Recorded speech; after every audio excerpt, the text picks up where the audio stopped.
Hi friends, ఇది అనంతపురం ఈ బ్లాక్లో జరిగిన కథ.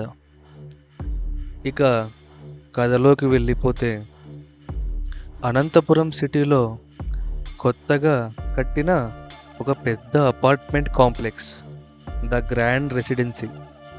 ఇందులో టోటల్ 10 ఫ్లోర్స్ ఉన్నాయి. రాహుల్ ఒక సాఫ్ట్వేర్ ఇంజనీర్.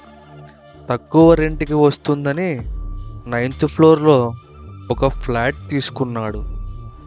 కానీ రాహుల్కి ఒక విషయం అర్థం కాలేదు.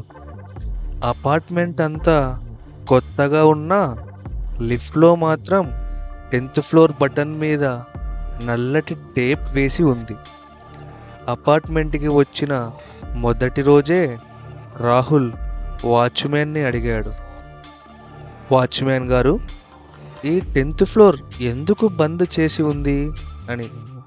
వాచ్మెన్ ఒక్కసారిగా రాహుల్ వైపు ఒక విచిత్రమైన చూపు చూసి, అది ఏ బ్లాక్ సామి, అక్కడ ఎవ్వరూ ఉండరు, మీరు 9th ఫ్లోర్ వరకే వెళ్ళండి, పైన ఏముందో చూడాలని ప్రయత్నం చెయ్యకండి అని వార్నింగ్ ఇచ్చి వెళ్ళిపోయాడు.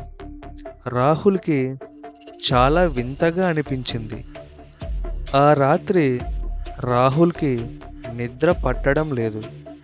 సడన్గా పైన ఫ్లోర్ అంటే 10th ఫ్లోర్ నుండి ఎవరో గట్టిగా ఏడుస్తున్నట్లు, ఇంకా ఏదో భారీ వస్తువులు విసురుతున్నట్లు శబ్దం వచ్చింది. టైం రాత్రి 2 అవుతుంది. సీలింగ్ నుండి థర్డ్ అని శబ్దం వస్తుంది.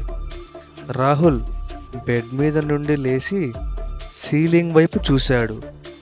సీలింగ్ మీద మెల్లగా నల్లటి నీరు కారుతుంది. అది చాలా కుళ్ళిపోయిన వాసన వస్తుంది. రాహుల్ ధైర్యం చేసి బాల్కనీలోకి వెళ్ళి పైన ఫ్లోర్ వైపు చూశాడు. 10th ఫ్లోర్ బాల్కనీలో ఒక నల్లటి ఆకారం నిలబడి రాహుల్ వైపే చూస్తూ ఉంది. రాహుల్ వెంటనే లోపలికి వచ్చి తలుపు గడియారం పెట్టుకున్నాడు. నెక్స్ట్ డే రాహుల్కి లిఫ్ట్లో ఒక ముసలాయన కలిశాడు. బాబు, నువ్వు కొత్తగా వచ్చావా? రాత్రి ఏమైనా శబ్దాలు విన్నావా అని అడిగారు. రాహుల్ అవునని చెప్పగానే ఆయన మెల్లగా చెప్పారు, 10 సంవత్సరాల క్రితం ఈ అపార్ట్మెంట్ కడుతున్నప్పుడు 10th ఫ్లోర్లో ఒక ప్రమాదం జరిగింది. ఒక తల్లి తన చిన్న పాపతోటి కలిసి షిఫ్ట్లో పడి చనిపోయారు. అప్పటి నుండి ఆ ఫ్లోర్ని ఎవ్వరూ తెరవలేరు. కానీ రాత్రిపూట వాళ్ళు ఇంకా అక్కడే తిరుగుతున్నారని అంటారు. రాహుల్కి ఎగ్జైట్మెంట్ ఎక్కువయ్యింది. అసలు అక్కడ ఏముందో చూడాలని ఫిక్స్ అయ్యాడు. వాచ్మెన్ నిద్రపోయిన టైం చూసి రాహుల్ మెట్లు నుంచి 10th ఫ్లోర్కి వెళ్ళడం మొదలుపెట్టాడు. మెట్లు ఎక్కుతుంటే ప్రతి మెట్లు దగ్గర చలి పెరిగిపోతుంది. ఆక్సిజన్ అందినట్టు అనిపించడం లేదు. 10th ఫ్లోర్ ల్యాండింగ్ దగ్గరికి చేరగానే అక్కడ ఒక పెద్ద ఇనుము తలుపుకి లాక్స్ వేసి ఉన్నాయి. రాహుల్ దగ్గర ఉన్న ఒక చిన్న రాడ్డుతో ఆ లాక్ని మెల్లగా తీశాడు. గేట్ కిర్రని చాలా గట్టిగా శబ్దం చేస్తూ తెరుచుకుంది. లోపలంతా బూజు పట్టి చీకటిగా ఉంది. రాహుల్ తన ఫోన్ టార్చ్ ఆన్ చేసి లోపలికి వెళ్ళాడు. ఒక్కసారిగా తన ఫోన్ టార్చ్ ఫ్లిక్ అవ్వడం మొదలయ్యింది. రాహుల్ ముందు ఒక చిన్న పాప బొమ్మ పడి ఉంది. రాహుల్ దాని దగ్గరికి వెళ్ళి చూస్తుంటే ఆ బొమ్మ కళ్ళు రాహుల్ వైపు తిరిగాయి. రాహుల్ భయంతో వెనక్కి తిరిగి పరిగెత్తబోయాడు. కానీ గేట్ లాక్ అయిపోయింది. వెనక నుంచి ఒక స్త్రీ గొంతు, నాతో ఆడుకుంటావా అని చాలా దీనంగా అడిగింది. రాహుల్ వెనక్కి తిరిగి చూస్తే అక్కడ ఎవ్వరూ లేరు. కానీ గోడల మీద రక్తంతో రాసిన అక్షరాలు కనిపించాయి, హెల్ప్ us అని. రాహుల్ ఒక రూమ్లోకి వెళ్ళాడు.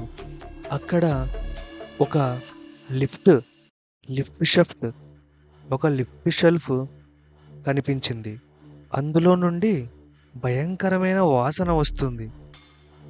రాహుల్ మెల్లగా అందులోకి తొంగి చూస్తే షెఫ్ట్ మీద ఉన్న రోప్స్కి వందల కొద్ది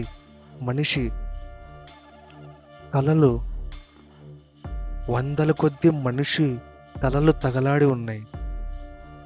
ఒక్కసారిగా ఎవరో రాహుల్ని వెనక నుండి తోశారు. రాహుల్ షెఫ్ట్లోకి పడిపోయాడు. కానీ తర్వాత ఏం జరిగిందో రాహుల్కి గుర్తు లేదు.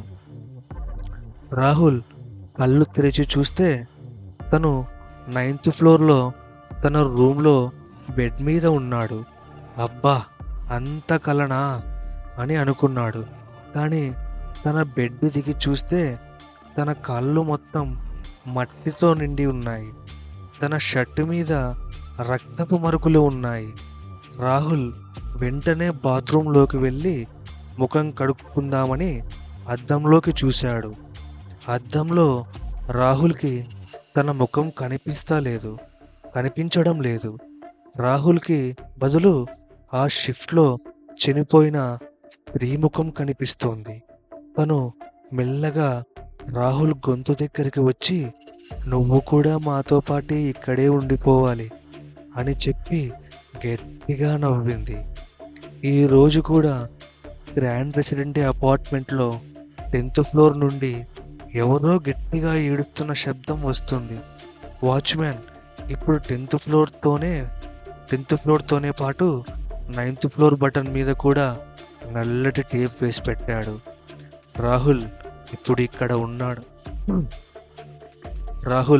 ఇప్పుడు ఎక్కడ ఉన్నాడో ఎవరికీ తెలియదు. కానీ రాత్రిపూట 10th ఫ్లోర్ బాల్కనీలో ఇప్పుడు 2 నల్లటి ఆకారాలు కనిపిస్తున్నాయి. ఇది ఇవాటి కథ. మీకు గనక ఈ కథ నచ్చుంటే లైక్ చేయండి. మీ జీవితంలో కూడా ఇలాంటి సంఘటనలు ఏమైనా జరుగుంటే కామెంట్ సెక్షన్లో చెప్పండి. మీ స్టోరీనే నెక్స్ట్ స్టోరీ అవ్వచ్చు. Thank you.